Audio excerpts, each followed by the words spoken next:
Mesdames et messieurs, les autorités civiles et militaires, mesdames et messieurs les élus, madame la représentante du maire, chers membres d'associations, partisans et publics, bonjour.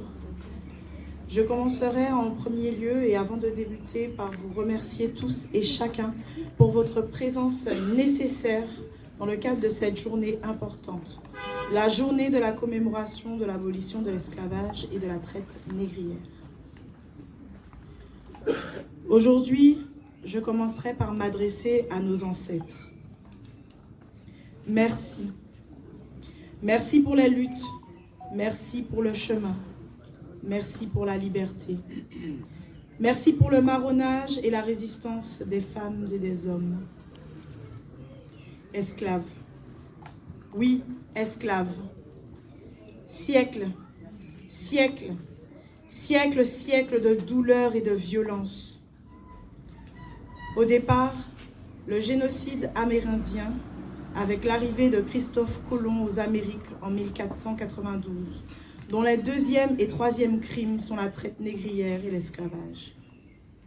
Ces crimes contre l'humanité ont été légiférés par le Code noir de Colbert en mars 1685. Le fameux code qui régit la vie des esclavisés et qui permettait de réguler les comportements des colons tortionnaires. Article 44. Les esclaves sont des biens meubles. Article 38. L'esclave fugitif qui aura été en fuite pendant 1 mois, à compter du jour que son maître l'aura dénoncé en justice, aura les oreilles coupées et sera marqué d'une fleur de lys sur l'épaule. S'il récidive un autre mois pareillement du jour de sa dénonciation, il aura le jarret coupé et il sera marqué d'une fleur de lys sur l'autre épaule. Et la 3e fois, il sera puni de mort.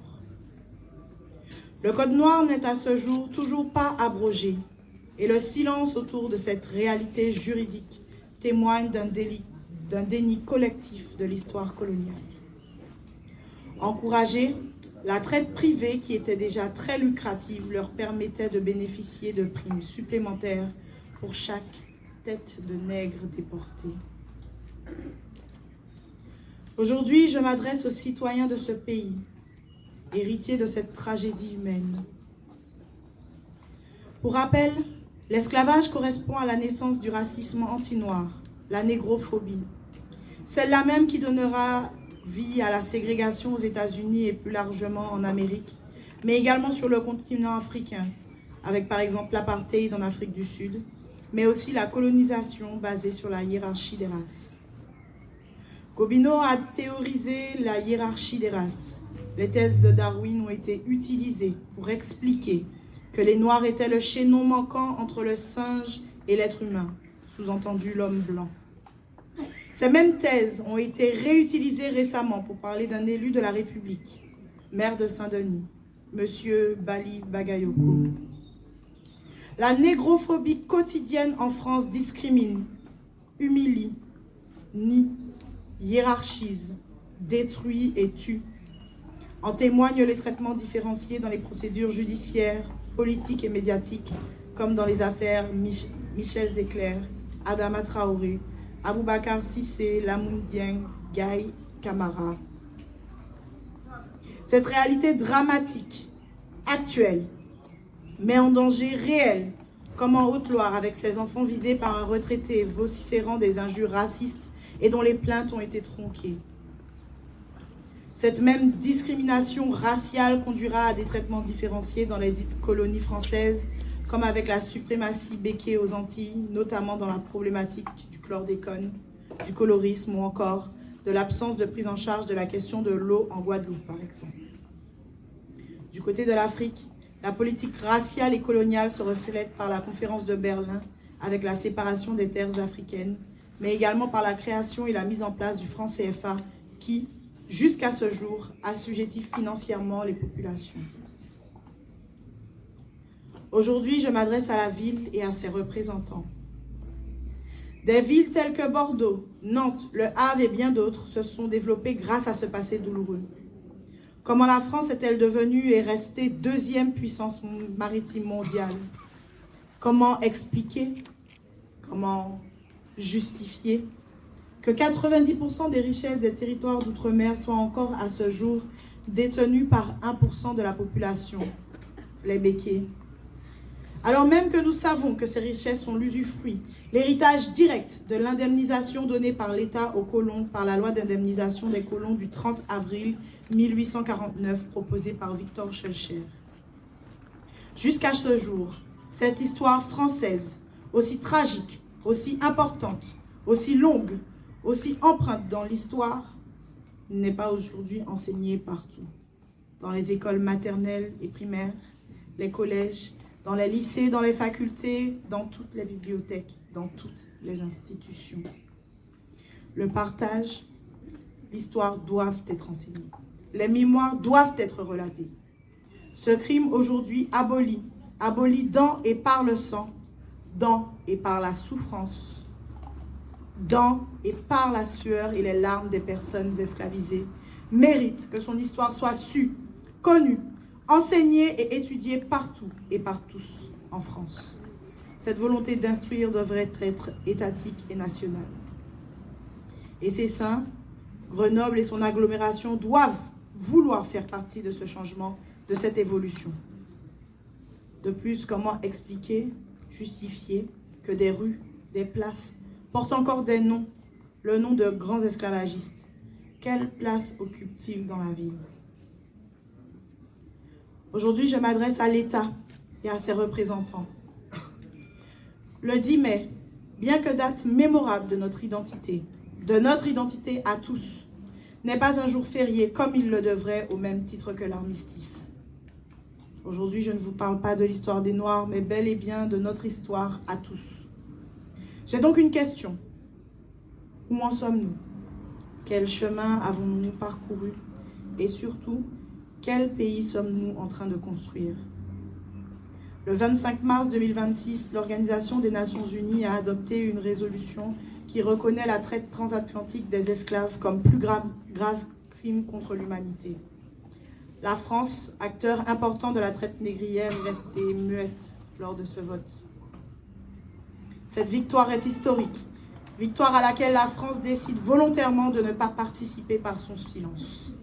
Il ne s'agit pas de créer de nouvelles hiérarchies, mais plutôt de dénoncer ces hiérarchies du passé qui se prolongent dans le présent, dans le silence et dans l'indifférence. Toutefois, cette décision, ce vote, cette reconnaissance montre bien le mépris accordé à cette période sombre de la France. Elle montre aussi que les interrogations sur les réparations de ce crime ne peuvent être accessoires ou superficielles. Comment expliquer qu'à ce jour, les réflexions autour de la problématique que sont les réparations ne soient même pas entendues ou encore respectées? Ne nous y méprenons pas. Il ne s'agit pas de réparer un crime, parce qu'un crime ne saurait être réparé. Comment calculer l'incalculable? Comment comptabiliser l'indicible? Comment répertorier l'innommable? Il s'agit de réparer les conséquences de ce crime. L'une des conséquences de ce crime est la dette que Haïti a dû verser à la France pour un montant total de 560 millions de dollars à la suite de la révolution haïtienne débutée en 1791.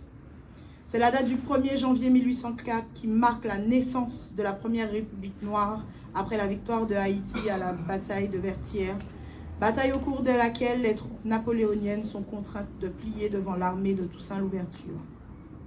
Elle marque également la naissance du panafricanisme. Je vous le dis, comme d'autres avant moi, les commémorations sont pour nos ancêtres. Les réparations, elles, sont pour nos enfants. Nous devons à nos enfants des changements pérennes, des changements qui leur permettront de grandir sereinement. Aujourd'hui, je m'adresse à nos enfants. En hommage à tous ces résistants passés, notamment Mulatresse Solitude, Adèle Grèce, Toussaint Louverture, Ilmani Marie-Louise, Esclave François. En souvenir à l'Empire du Mali, notamment avec la charte du Mandé, qui fut considérée comme la première déclaration des droits de l'homme, qui interdit l'esclavage dès 1236. La reine Iya Asanteva de l'Empire Ashanti. La reine Ranavalona I de Madagascar. Le roi Béhanzin de l'Empire Dahomey, qui sera d'ailleurs exilé par les autorités coloniales en Martinique. dans la lignée de ces résistants récents, Miedifé, Dje, Ponoué, Safia, grandeur noire. Je vous le dis, mes enfants, prenez votre place. Je vous le dis, mes enfants, vous êtes légitimes. Je vous le dis, mes enfants, nous travaillons activement pour que votre avenir soit paisible. Je vous le dis, préparez-vous à prendre le relais. Je finirai par ces quelques mots de ma composition. Fais attention à ce que tu dis, fais attention à ce que tu fais. Fais attention à comment tu te comportes, à comment tu t'exprimes. Fais attention, fais attention, fais attention. Et si juste aujourd'hui je ne fais pas attention, alors quoi? Ça peut me coûter ma vie, mon intégrité, ma liberté? Et pourquoi? Pour le noir? Celui de ma peau? À dire vrai, à l'intérieur de mes songes, des pensées se baladent. Ces pensées vagabondent, doucement, lentement et sensiblement dans mon esprit. Je me plais à imaginer ce que serait ma vie le jour où je serais cette humaine. Tête haute, les yeux fiers, mains sur les hanches conquérantes. Mais tout cela est dans cette petite vie, celle que je me suis construite.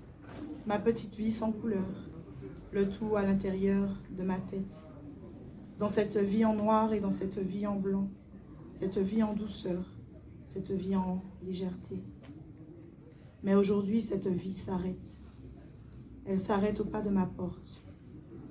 Une fois que je la franchis, je redeviens noire. Je vous remercie.